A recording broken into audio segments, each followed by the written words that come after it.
Memórias do Futebol Maranhense.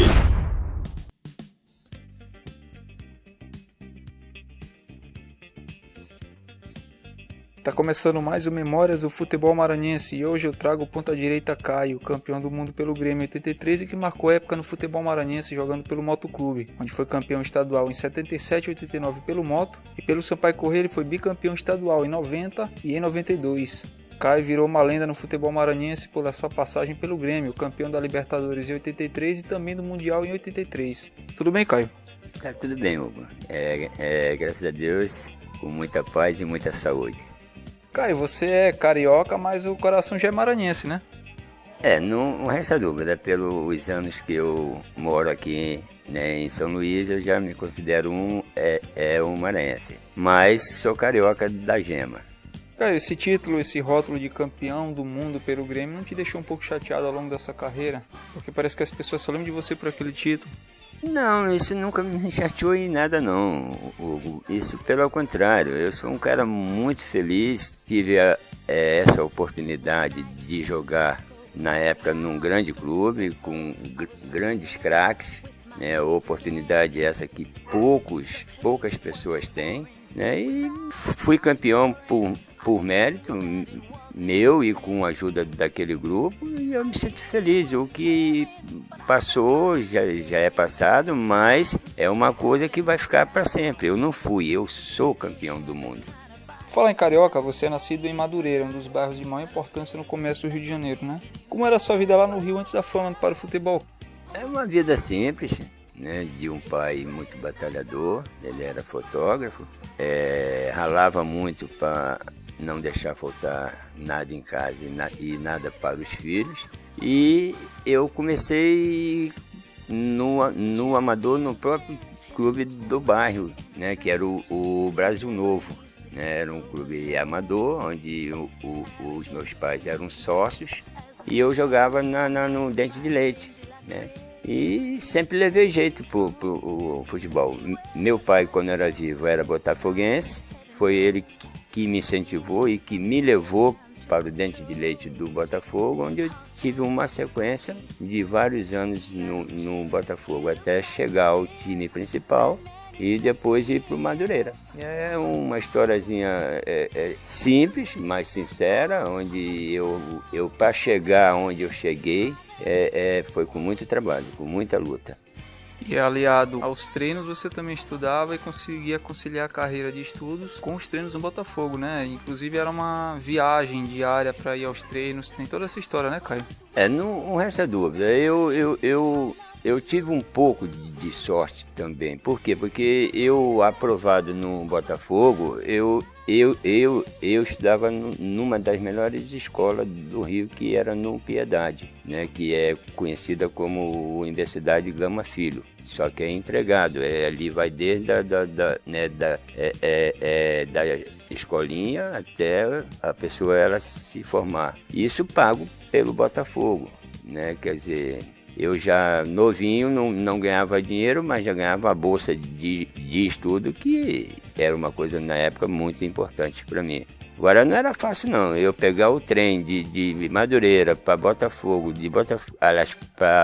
para Central do Brasil, de lá pegar o ônibus para Botafogo, treinar, vir para casa e de tarde ter que pegar o trem de novo, ir para Piedade, estudar, voltar já quase à noite. Isso era diariamente isso, né? Mas era o que eu queria, né? Era o futebol e estudar, porque era necessário também, né? E os seus pais sempre apoiavam essa sua decisão de jogar profissionalmente ou seus pais queriam que você seguisse outra carreira profissional? Não, os meus pais nunca foram contra, até porque o meu pai era botafoguense mesmo, ranzinza, e a minha mãe era fluminense. Eles só tinham um impasse, eu sou fluminense, e aí eu tinha que fazer uma escolha. Eu escolhi pelo meu pai porque ele é que me levava, ele era o homem da casa, ele que batalhava por tudo e me incentivou muito. Eu gostava e eu tive todo o apoio possível dos meus pais, graças a Deus. Como ponta-direita, você estreou profissionalmente pelo Botafogo no dia 23 de maio de 75, na derrota para o América lá no Maracanã. E você, curiosamente, jogou apenas essa partida, né? Realmente, foi só essa aí. Depois de um um longo tempo no Botafogo, porque eu dei início na base do Botafogo. Mas tem coisas na nossa vida que a gente tem que optar por algum espaço, né, um espaço melhor. E no Madureira, no momento, para mim era mais vantajoso porque eu ia ter mais sequência de jogos, eu ia ter mais chance de aparecer. Por isso foi feita essa troca na época. Então quer dizer que no Botafogo faltou espaço. Não resta dúvida. No espaço, porque nada mais, nada menos, o ponta direita era Zequinha. Então era difícil, só se houvesse uma contusão para que eu tivesse uma chance. Então era melhor uma mudança para que você pudesse atuar, ser visto e seguir em frente essa carreira. E também, por ironia do destino, talvez, quando você for estrear pelo Madureira, você estreou contra o seu ex-clube, o Botafogo, né? E novamente com uma derrota. Isso não resta dúvida, mas essas derrotas elas já eram esperadas, né? Porque na época os grandes clubes, né, do Rio só tinham excelentes atletas e eram times fortíssimos. O América, que era a quinta força, era um time fortíssimo. E os times pequenos, naquela época, era mais para que os grandes somassem pontos. Apoiei muito de 5-0, mas isso não me importava não, né? Porque eu estava sendo visto. Porque nem sempre tu só é visto quando tu ganha. Você, numa derrota, você também é visto. E o meu futebol estava sendo visto aos poucos. A minha intenção era essa, não para cá. Doía na época, né? Só tá perdendo de 5, mas eu tinha certeza que mais para frente algo bom iria acontecer. Ô Caio, falar também no futebol do Rio de Janeiro, você começou a jogar pelo Botafogo, sua família de botafoguenses e tricolores, né? Você se espelhava em algum jogador da época? Quando você começou profissionalmente pelo Botafogo, você tinha um jogador onde você se espelhava para tentar uma carreira como profissional? Bem, olha, eu tinha como eu era ponta de direita, eu me espelhava muito num ponta que o América tinha, Frecha. Era um excelente ponta, muito veloz, muito driblador. Jogava do jeito que eu sempre joguei, quando jogava de ponta, que era quase saindo do campo, era em cima da linha, né? E cruzava muitíssimo bem. Então eu era uma das pessoas que eu me espelhava como ponta direita. E antes a gente começar a falar sobre a sua passagem pelo futebol maranhense, fazendo uma comparação tecnicamente até taticamente do futebol carioca da sua época para hoje, você encontra alguma diferença? Eu pelo que eu vejo pela televisão, que eu assisto bastante jogos, há a diferença em nível técnico, né? Não vou entrar nem no sentido tático, porque isso vai de cada treinador, mas em termos técnicos, muito. Pô. Nós tínhamos Zico. Quem tem Zico hoje? Nós tínhamos Adílio, Andrade, Roberto Dinamite, o Caio Cambalhota e enfim, uma infinidade de jogadores craques em vários clubes do Rio, né? No Vasco, no Flamengo, no Botafogo, no próprio América. O América tinha um timaço, no meio campo como um Afonsinho, pô, é brincadeira. Quer dizer, são pessoas que talvez o jovem hoje não conheça, né? Mas que a potência na época era muito grande porque é hoje. Hoje o nível técnico está muito abaixo. E após 2 anos de Madureira, você então veio pro futebol maranhense, na sua primeira passagem, que foi pelo Motoclube, né? Hugo, isso aí eu fui indicado pelo Coronel, né? Ele viu vários jogos meus pelo Madureira e me indicou para o Moto, onde eu tive esse prazer, né, de vir para o Moto. Não conhecia ainda São Luís, não conhecia o Moto, só perguntei para o Coronel se o Moto era um time grande em São Luís. Ele me garantiu que sim, então eu disse, então eu quero ir, eu vou. E vim para cá, eu fui recebido no aeroporto pelo Barros, uma pessoa que na época me ajudou muitíssimo aqui. Aí ele que foi me buscar, aí me levou para o hotel já com um horário marcado para ir assistir o jogo do Moto à noite. E a minha estreia foi no final de semana, logo um clássico contra o Sampaio, onde deu início à história do Caio. E o senhor tem lembrança sobre a sua estreia no Moto, nesse jogo contra o Sampaio Corrêa? Assim, vagamente, porque já se passaram muitos anos, mas eu lembro assim, porque o Sampaio, nessa época, tinha quase um time inteiro gaúcho, né? Era um time fortíssimo, um time muito bom. O Moto tinha um time também muito forte, então esse campeonato foi muito equilibrado. Apesar de a federação tentar de qualquer jeito armar para o Sampaio, porque eu nunca vi um campeonato de 6 turnos, só que o Moto era muito time e ganhou os 6 turnos, né, e fomos campeão. Mas naquela época tinha os chamados pequenos, tinham time bons também. O Bacabal tinha um bom time, o Vitória, o Ferroviário, Tupã, enfim. Eram jogos onde todos os jogos a gente considerava clássico, até porque o Neuzinho Santos lotava em qualquer partida. Você falou sobre os pequenos clubes aqui do Maranhão, como Vitória do Mar, Tupã, e aí agora há pouco eu pedi para você fazer um paralelo sobre o futebol carioca do seu tempo e atual. E naquela época, quando você veio para o Moto vindo do Rio de Janeiro, tinha uma diferença muito grande entre o futebol do Rio e o futebol que você encontrou em São Luís? Havia muita diferença ou era nivelado por cima? Não, havia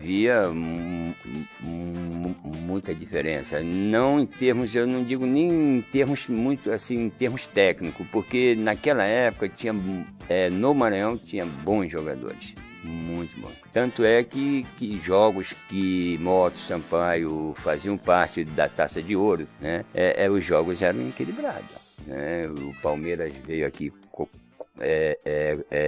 quanto Moto, foi jogo duríssimo. O Vasco vinha aqui, era jogo difícil, então existia esse equilíbrio, porque naquela época tinha jogadores bons. Hoje não quer dizer que não tenha, mas não chega aos pés do que era antes. Nós perdíamos muito era na parte física, certo? Porque o trabalho ele é muito diferente. Então nós perdíamos muito nisso aí, no porte físico. Eles mais avantajados, muito mais bem preparados fisicamente. Mas na parte técnica nós não perdíamos para eles em nada, não. Por falar em 77, no estadual de 77, o Moto tinha um timaço, né? Como era o Moto daquele campeonato e quem você poderia destacar dentro daquele elenco, alguns atletas que se sobressaíam? Hugo, aquele time era muito bom, Hugo. Muito bom, muito bom. Mas eu acho que naquela época quem poderia ter umas oportunidades que não tiveram, mas que era Zequinha, que veio depois, que era Breno, que era o lateral, mas Zequinha já estava começando. Beato era um craque. Não é craque, né? Para mim, Beato joga mais que Raimundinho. Muita gente diz que não, mas joga. Para mim, joga. O que faltou o Beato foi oportunidade. Mas aí tinha o Tião. Tião era um volante, carioca, né? Que não teve chance no Rio, veio para cá e mostrou todo o seu futebol, jogava muito. Enfim, era um time bom. Paulo César, era um centroavante que fazia muito gol, mas também com 2 pontas igual o Caio Alberto, aí tem que fazer gol mesmo. Mas ele era muito bom. Tanto é que depois ele saiu por Santa Cruz, aí foi para fora do país. Enfim, aquele time ali tinha alguns atletas que mereciam ter, na época, umas oportunidades melhores. Então, só para relembrar, como era a escalação do Moto Clube campeão em 77? Hugo, eu vou tentar lembrar, Hugo. Maron, né, era paulista, Célio Rodrigues, Vivico, Irineu, Breno, Tião, Beato ou Toninho Abaeté e Edmilson Leite, Caio, Paulo César e Alberto. Treinador? Massal. Fala em Massal, você, claro, trabalhou não só aqui no São Luís, como no Sul, Rio de Janeiro, enfim, teve vários treinadores de nome. Qual o melhor treinador que você já trabalhou na sua carreira, Caio? Eu tive muitos técnicos e muitos técnicos que eu não consegui ser campeão, mas bons treinadores. Marçal é um deles, mas Marçal dentro do Maranhão. Talvez se ele saísse para um outro estado, Rio, São Paulo, Minas, enfim, talvez ele não desse certo até pelo jeito de ele ser, de ele falar, de ele se comunicar. Mas conhecia muito sobre futebol, tanto é que é um dos técnicos que mais ganhou título, né, aqui no Maranhão. Tem o Espinosa, agora cada técnico tem o seu modo de trabalhar. O Espinosa, para mim, tecnicamente, para mim é fraco, mas foi campeão da América e do mundo. Mas ele tinha um outro lado, ele sabia unir um grupo, ele sabia fechar um grupo. Por isso ele foi campeão, certo? Porque ele fechava, ele unia o grupo, ele participava junto com o grupo, e isso é importante para que ele tenha esse grupo na mão dele. Então a gente fazia o que ele queria e ele também sabia como era inteligente, ele sabia na hora de ele parar e ele ouvia o grupo. Então muitas das vezes a gente jogava do jeito que a gente, jogador, queria, o grupo queria. Por quê? É aí que ele disse, ele é inteligente, mas taticamente e tecnicamente ele é muito fraco. Caio, você virou praticamente um jogador folclórico aqui em São Luís, né? Você, Zé Roberto, Bimbinha, vocês fazem parte de um time meio que folclórico aqui em São Luís, que tem histórias pra caramba, vocês eram muito famosos na época. E você também chegou a ser conhecido como Caio Turista, né? Teve uma época que você começou a ser conhecido como Caio Turista, não sei se pejorativamente. Isso até hoje te magoa, de certa forma? Não, Hugo, não, isso aí partiu de Fontenelle, porque eu dava um jogo no moto e viajava por Rio sem avisar, né? Mas isso aí nunca me perturbou muito não, até que chegou uma época que eu disse, não, agora eu tenho que parar e sossegar. Eu fiz isso umas 2 ou 3 vezes, e após um jogo eu viajar por Rio. Isso aí na época eu era noivo no Rio, né, uma noiva muito bonita, e aí batia a saudade, eu fugia mesmo, eu ia embora. Mas até que na época era bacana. Era ruim para o moto, que eles ficavam com medo de eu não voltar mais, né? Porque eles sabiam que se eu não voltasse mais, eles iam perder um baita de um jogador bom. E na época era o Pereira dos Santos, é o major. Foi ele que disse que se eu fugisse de novo, ele ia me prender lá no Rio. E conhecendo o major, resolveu voltar, né? Não resta dúvida, antes ficar aqui solto do que preso no Rio. Após o título estadual de 77, Caio, você teve uma passagem muito rápida pelo Paysandu, né? Você foi disputar uma taça ouro pelo Paysandu. Como o futebol do Pará se interessou por você? Houve alguns jogos do moto contra o Paysandu, e um desses jogos eu me lembro bem, foi um amistoso no Neneuzinho Santos. Foi através desse jogo que eles se decidiram a um empréstimo, né, meu e de Paulo César. Eu não fui sozinho não, fui eu e o Paulo César, foi uma dupla. Inclusive esse jogo eu fiz um gol que talvez eu não consiga fazer mais não. Aliás, com certeza não, né, por causa da idade, mas foi uma coisa fora de série. O Breno pelo lado esquerdo, ele cruzou a bola, eu entre o meio campo e a grande área, sem a bola cair, eu dei um voleio, a bola foi no ângulo que o Hélio Show, que era o goleiro do Paysandu na época, nem viu onde a bola entrava. Nem eu imaginava que aquela bola iria entrar aonde ela entrou. Então, e fora isso, o que eu fiz dentro da partida, né? E Paulo César também. Então isso já vinha uma coisinha que eles queriam. Como o Paysandu estava na taça de ouro, então eles acharam que eu e o Paulo César seríamos um bom reforço na época para o Paysandu. E nós fomos e fizemos um trabalho bom. Após a sua atuação pelo Paysandu, você voltou ao moto, né, onde você ficou até o dia 27 de junho de 79, após uma vitória de goleada em cima do Vitória do Mar por 8-0. Inclusive, nesse jogo, o Massal o colocou como meia esquerda, né? E aí você foi negociado com a Portuguesa de Desportos, né? É verdade. Esse jogo, né, eu atuei no meio campo. Se eu não me engano, esse jogo eu fiz 2 ou 3 gols. Mas já estava tudo certo já para viajar, né? Isso atuando bem ou não, já estava tudo encaixado para viajar. Só que tem uma história, Hugo, que eu não iria para a Portuguesa, eu ia para o Cruzeiro. O empresário do Cruzeiro veio aqui e disse que eu não era ponta para jogar no Cruzeiro. E João Avelino veio e disse que eu era ponta para a Portuguesa. Depois que eu fui para a Portuguesa, com o tempo passando, essa pessoa do Cruzeiro foi mandada embora, porque veio aqui e disse que eu não era ponta para o Cruzeiro. E depois eles vieram ver jogos meus, né? Isso pela televisão mesmo, que passava, e perderam a chance de ter um bom jogador na época e barato. Mas eu estou expondo isso porque a minha chance mesmo no início era para o Cruzeiro. Mas foi ótimo, foi bom. Eu dia 29, né, de junho, se eu não me engano, acho que dia 29 de junho eu fui para São Paulo. Fiquei trabalhando. Eu fui como ponta, mas não joguei nenhum jogo como ponta, né, até porque o centroavante Enéas e o Tata, que depois veio a ser técnico, né, eles estavam machucados e eu tive que jogar como centroavante. E na minha estreia eu fiz 3 gols, aí não saí mais.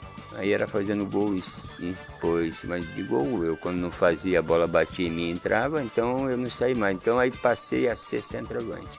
E após chegar na Portuguesa no andamento do Campeonato Paulista, você ainda teve a proeza de ser o vice-artilheiro do Paulistão jogando pela Portuguesa. E aí, após algum tempo jogando pela equipe do Canindé, você acabou indo para o Grêmio, né? Inclusive tem uma passagem até curiosa sobre a sua chegada ao Grêmio e sobre a sua saída da Portuguesa. Realmente, eu vim em férias, né? Eu vim em férias em 82. Aí, após as férias, eu voltei para São Paulo e lá eu fui comunicado que eu não ia treinar mais com o grupo, que eu ia treinar separado. Eu estranhei o motivo, não entrei em férias sem briga nenhuma, sem nada, até porque nunca briguei em nenhum clube que eu passei. Aí estranhei um pouco isso aí, mas aí também não fiquei muito preocupado não, né? Porque eu fiquei treinando para manter a forma, mas não demorou muito não. Quando chegou em março, o Wilton Fritz, que era preparador físico do Grêmio, antes era do São Paulo, ele que me indicou para o Grêmio. Atualmente ele estava no Grêmio, mas antes ele era do São Paulo. Como eu joguei muitos jogos contra o São Paulo e sempre fazendo gols, sempre jogando bem, com certeza ele soube da minha situação na Portuguesa e me indicou. E eu fui como empréstimo para o Grêmio, para a reserva do César, que o César estava vindo de Portugal. Só que o César é muito bom jogador, mas vindo de Portugal sem ter férias. Então, quer dizer, com o corpo cansado e não estava rendendo. Por sorte minha, né? Que aí eu entrei e não saí mais. Foi aí que você começou a arrebentar pelo Grêmio, inclusive, chegando até ao título de campeão da Libertadores, né? É verdade, Hugo. Eu joguei toda a Libertadores. Tem uma mágoazinha com o treinador Espinosa e até mesmo com alguns dirigentes do Grêmio, porque o Mundial eu viajei, fui no banco para o Paulo César Caju, só para esse jogo. Ok, antes da gente falar sobre o Mundial, qual a sua lembrança, o que vem à sua cabeça sobre a final da Libertadores? Foi muito difícil, as coisas foram difíceis para a gente chegar a ganhar esse título. Houve muitas coisas pelo caminho, né? Inclusive um dos jogos contra o Estudiantes, lá dentro, né, do campo deles, o Grêmio fez 4-0. Eles com 3 jogadores expulsos, e nós tivemos que deixar eles empatar, senão ninguém saía vivo. Eu saí no intervalo do jogo, no vestiário, porque eu fui chutado, apanhei foi muito, e não tive nenhuma condição de voltar a campo. O Bandeirinha estava com a cabeça toda enfaixada, quer dizer, foi uma coisa de guerra mesmo, uma coisa que estavam chamando o Grêmio de traidor. Isso aí envolveu na época aquela guerra da Malvina, onde, né, que eles acharam que teve um dos voos de fora que eles foram lá. Enfim, eu não entendo muito bem disso aí, mas a coisa eu sei que ficou feio. Na saída nossa, quebraram o ônibus todo. Então, e aí nós tivemos que torcer para o América de Cali empatar com eles lá em Cali, para que a gente pudesse ir para a decisão com o Peñarol. Aí tu vê que nada foi fácil, a coisa foi difícil. Na época não tinha exame antidoping, não tinha nada disso. A coisa, para se ganhar uma Libertadores naquela época, tinha que ser, além de ter um time muito bom, tinha que ter um time de macho, e senão não ganhava não. E a final? Foi outra pedreira, com o Peñarol. O primeiro jogo foi fora de casa, foi 1-1. Nós saímos ganhando o jogo de 1-0 com gol de Tita. Eles empataram e foi outra pedreira, né? Aí fomos para o segundo jogo, onde nós fizemos 1-0. Eles teimosos empataram. Aí no finalzinho nós conseguimos com um gol de César. Eu já tinha saído do jogo por contusão, e o César entrou e no finalzinho fez o segundo gol e deu o título ao Grêmio. Vou falar em gol, para quem tá ouvindo, eu vou deixar o gol do Grêmio, o seu gol, que foi o primeiro, o que abriu o caminho para o título da Libertadores. Partiu para a bola agora, Renato levantou, bola alta, entrou o Delião, deu de rosca, a bola subiu, tenta dominar Silva no campo de defesa, mas o rebote agora é para Casemiro, a bola é do Grêmio com Casemiro, todo o Peñarol na defesa, a bola de Casemiro para Osvaldo entrou pela grande área, vai experimentar, atirou, entrou para marcar, Caio, atirou, gol! Gol! Do Grêmio, Caio! Jogada rápida de Osvaldo para Caio entrou para marcar 1-0 para o Grêmio, é uma loucura no Estádio Olímpico, senhoras e senhores ouvintes brasileiros. A hora do sufoco, torcedor, de pé agora, porque o Peñarol se encolheu, o Grêmio foi pra cima, a torcida sentiu, tá de pé, tá pedindo gol, gritando Grêmio, não pode deixar o Peñarol gostar do... 29 anos depois eu vi esse gol, que passa na sua cabeça ao escutar esse gol? Eu costumo só passar só coisas boas, né, Hugo? A gente fica meio emocionado, né? Porque apesar de ser 29 anos, mas a gente se lembra dos momentos bons, né? Dos colegas bons que era daquela época, né? E tá ouvindo, né, esse gol que para mim foi um dos gols mais importantes da minha vida, né? Porque é um título, na época um título inédito para o Grêmio e para o Estado. Então isso é uma coisa que né, ficou marcado e vai ficar sempre marcado. Enquanto eu estiver vivo e tiver pessoas boas para fazer eu lembrar, eu vou ser sempre grato. E o Mundial, Caio? Você conseguiu um título que talvez você seja o único ou um dos únicos maranhenses a ter um título de campeão do mundo, né? Como foi aquela inesquecível partida contra o Hamburgo? Foi uma emoção que fica difícil a gente até explicar, né? Isso é mais quando a gente realmente está vivendo ela, mas foi uma coisa fantástica. Desde a nossa partida para Tóquio, nós fomos 12 dias antes, aí tivemos um tempo para se adaptar, né, ao fuso horário. E foi complicado dentro de campo porque o Hamburgo na época era um timaço também, né, e tal, mas o Grêmio ele estava ciente do que queria, né, a gente queria esse título. Nós tínhamos um presidente, o Dr. Fábio Koff, né, que na época era o presidente do Grêmio. É uma pessoa fantástica, deu todas as condições para que aquele time tivesse de tudo, do bom e do melhor, na época, para ser campeão. Ele apostou em tudo, não faltou nada. E o Grêmio em campo, ele fez o que tinha que ser feito. Não foi fácil não, nós fizemos 1-0, aí eles empataram, aí depois foi mais 30 minutos sofridos, até que nós fizemos 2-1 e o título. Agora o emocionante não foi nem tanto lá, foi a nossa volta. Você não sabe, você não imagina do aeroporto ao Estádio Olímpico, a distância é muito grande. E as ruas, os prédios com bandeira, com papel picado, uma loucura. Quando chegou no Estádio Olímpico, e a gente pensou que aquela multidão que estava na rua era só aquilo onde o Estádio Olímpico estava conforme fosse um clássico, super lotado só para receber a gente. Então, quer dizer, são coisas que, né, eu não vou esquecer nunca isso, né, e não tem dinheiro que pague aquele carinho que aquele povo teve com a nossa chegada. E mais de 100 mil pessoas aí gritando o seu nome, isso é emocionante demais. E após o título de 83 pelo Grêmio, você acabou voltando para a equipe, mas não durou muito tempo, né? Você acabou encerrando seu vínculo com a equipe do Rio Grande do Sul, né? Eu entrei em férias, Hugo, em dezembro de 84, vim para São Luís em férias e aqui, antes de dar término nas minhas férias, eu me decidi a não voltar mais ao Grêmio. Não ao Grêmio, mas ao futebol.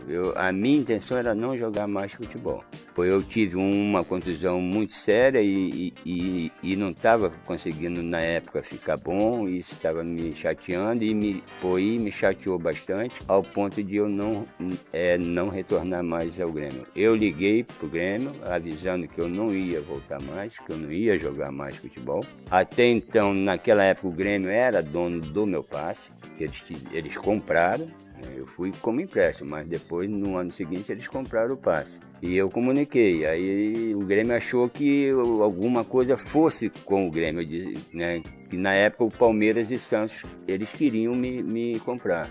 Eu disse que não era nada com o Grêmio, se eu fosse para continuar, eu ia ficar no Grêmio, porque ali eu fui muito feliz, eu era feliz. Agora, a contusão ela contribuiu bastante para a minha decisão de não jogar mais futebol.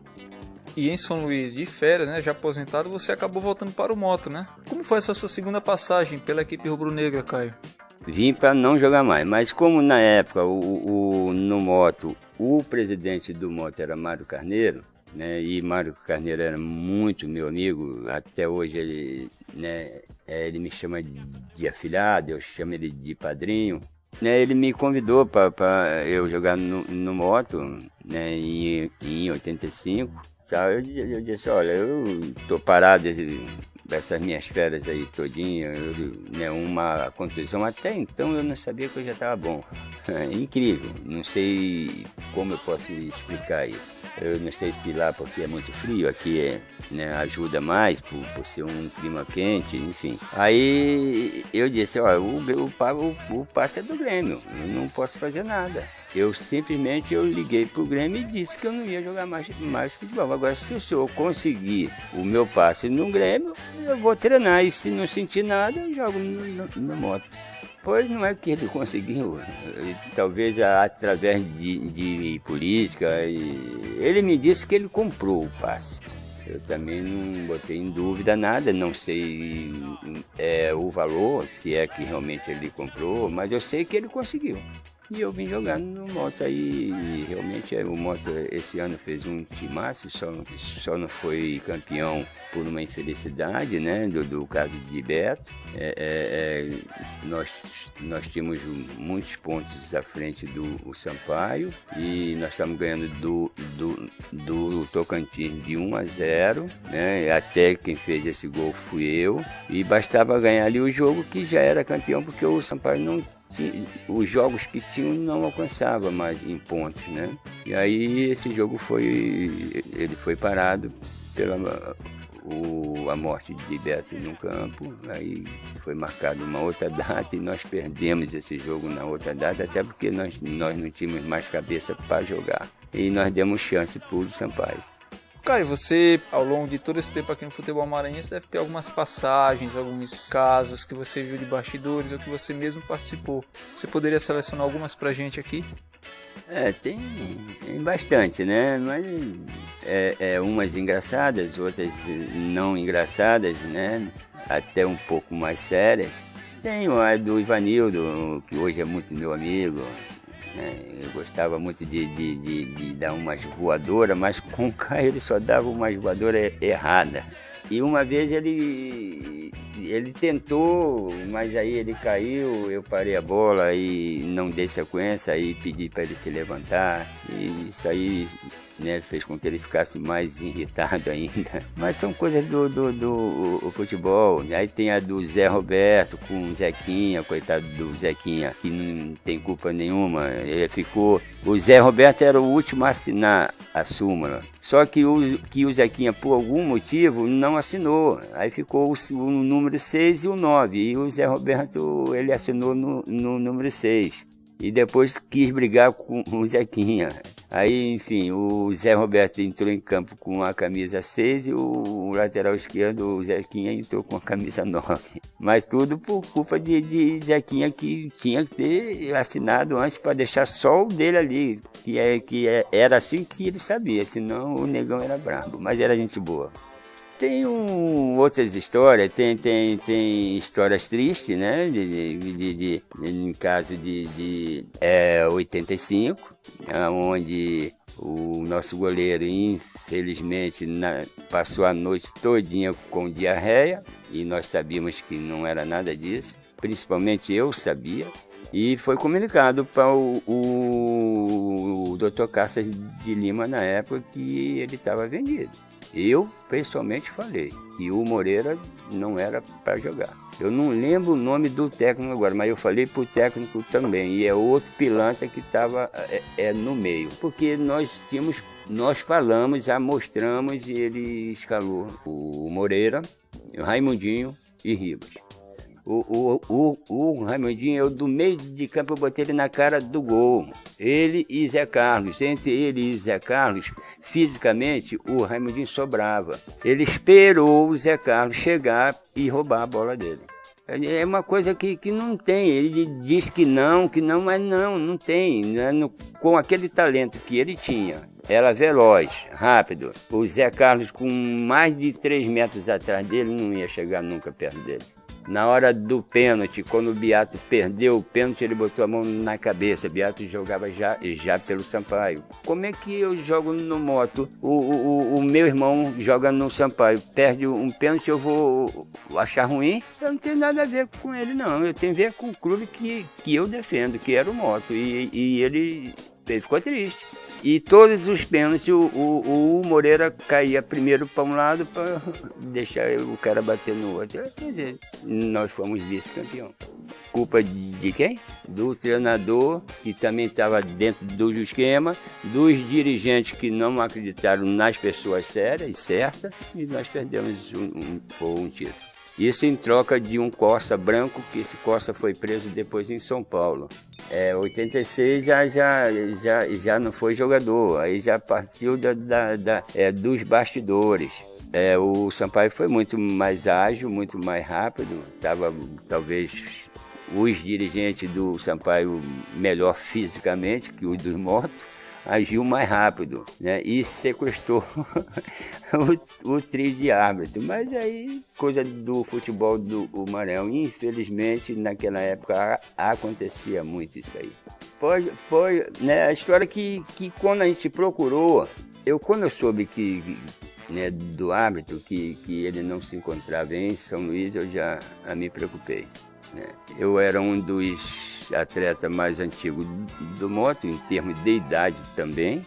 Era uma referência, até por ter jogado no Grêmio, ser campeão do mundo, essas coisas. Então eu tomava frente de muitas coisas dentro do Moto na época. E aí que eu soube que houve esse sequestro, né, do juiz. A gente não sabia onde estava, ninguém sabia. Mas por trás nós já sabíamos que já estava o esquema feito. Né? E não deu outra. Isso aí é feito, faziam na época com muita facilidade. Também aí na época os clubes que não agiam dessa forma dificilmente ganhava título aqui. Era muito difícil. Apesar de os clubes montarem times bons, mas sempre apelavam para esse lado sujo. O Mack é que eu não acredito. O Mack, por ser tão bonzinho, ele não fazia essas coisas, mas também não ganhava título. Falar em Maranhão, você participou do Motoclube num campeonato onde o Maranhão perdeu talvez um dos títulos mais fáceis da sua história, que foi 89, né? Você estava em campo durante a decisão, né, Caio?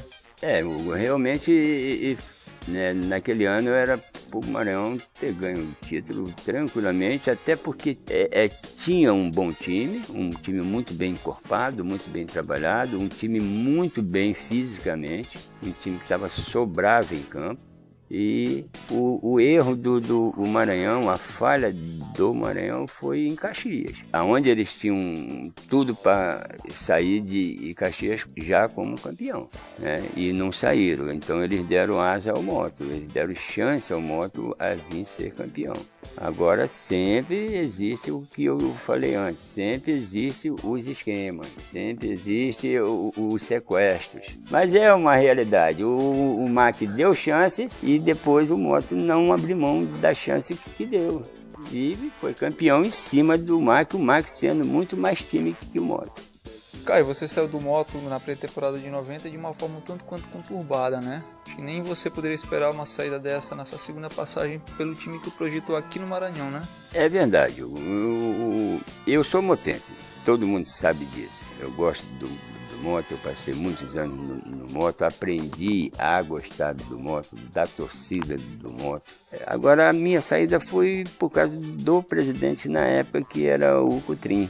Ele achava, por ser o presidente, e ele era muito meu amigo extra futebol, ele achava, porque era o presidente, que as coisas tinham que ser só do jeito dele. Não é assim. Uma das vezes ele disse que se no Moto tinha alguma estrela, essa estrela era ele. Os meus colegas de trabalho, ninguém falou nada.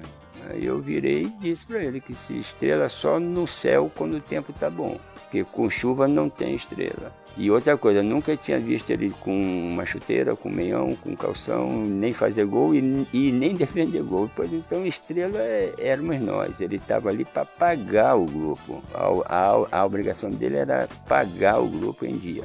Que a briga foi mais por causa de salário, né? Essas coisas. Mas aí ele disse que eu não ia jogar mais em lugar nenhum. Eu disse, quem é você? Nos lugares onde eu passei, tu não bota os pés nem como torcedor. Uma que tu não tem esse dinheiro todo para viajar o mundo todo. Eu já com raiva, né, naquele momento. E aí fui no Mário Carneiro, que é o meu padrinho. Disse, olha, quem me comprou foi você. O homem lá disse que eu não jogo mais em lugar nenhum. Ele disse, tu quer ir para onde? Eu disse, pro Sampaio Corrêa. Aí depois, então, vá. Aí eu falei com um falecido, o Roscrim. Ele era doido na época que eu jogasse no Sampaio. Aí eu falei com ele, disse, pô, tu já tá lá dentro. Pronto, fui bicampeão. Aí parei, aí eu disse, agora eu vou parar.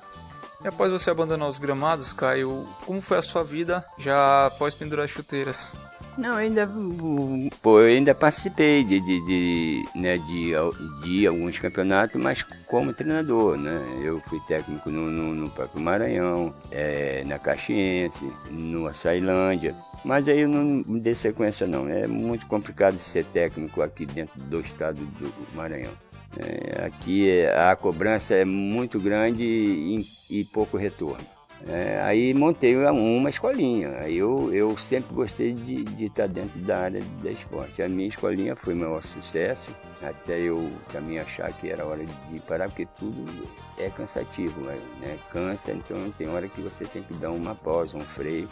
Até onde deu para eu ajudar esses meninos, eu mantive uma escolinha. Aí depois disso eu larguei mesmo definitivo. Nem a estádio eu vou, não assisto jogo, ao não ser em casa e depois pela televisão. Mas no nosso estado aqui, enquanto não melhorar as coisas, enquanto não levar as coisas a sério, enquanto os clubes não agirem como empresa, que é o que o Sampaio está fazendo, que eu espero que o Moto faça, que o Mack faça, que os outros clubes façam, que ajam como empresa, que procure umas parcerias, porque porque sem isso não vai para frente. Esse campeonato nosso vai estar sempre assim. A gente precisa reagir, e para isso nós precisamos de gente jovem e inteligente, com compromisso em fazer o nosso esporte voltar a ser a potência que sempre foi. Caio, eu queria agradecer muito a sua entrevista, a oportunidade que você me deu. Tenho uma admiração por você mesmo antes de te conhecer pessoalmente, só pelo que o pessoal mais antigo falava, pelo que você representou no motoclube, né? Aliás, representa, porque sua história está viva aí e vai estar aí para todas as gerações, né? Então eu queria agradecer muito. Eu que sou grato, né? Porque é sempre bom, né? Queira ou não queira, é sempre bom a gente ser lembrado. E ser lembrado por uma geração nova, isso é importante, isso aí dá ânimo para a gente continuar a tocar a nossa vida para frente, mesmo não sendo dentro do futebol, né? Mas isso dá força, porque voltar às vezes ao passado é bom, que a gente busca forças que a gente às vezes pensa ou pensava que não estava tendo mais, mas a gente vai buscar. E você fez eu viver, voltar ao passado, e isso me fez muitíssimo bem. Eu que lhe sou grato. Beleza, então eu vou deixar também como uma forma de homenagem o hino do motoclube. Pode tocar o hino do Fluminense também não, né? Boa. Então vamos lá, vamos abrir uma exceção, programa Legitimamente Maranhense, mas a gente vai abrir uma exceção, tocar um pedacinho aí do hino do Fluminense também em homenagem a você, né? Então obrigado mais uma vez e até a próxima.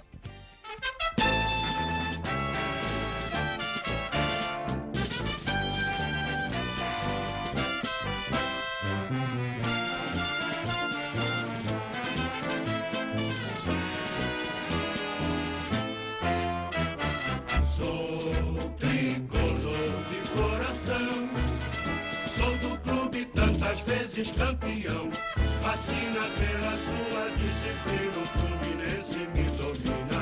Eu tenho amor ao tricolor, salve o querido pavilhão, das três cores que traduzem tradição, a paz, a esperança e o vigor, unido e forte pelo esporte.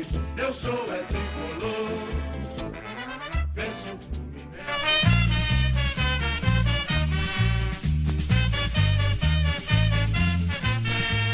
Motoclube de tantas tradições, colocado entre os grandes vencedores.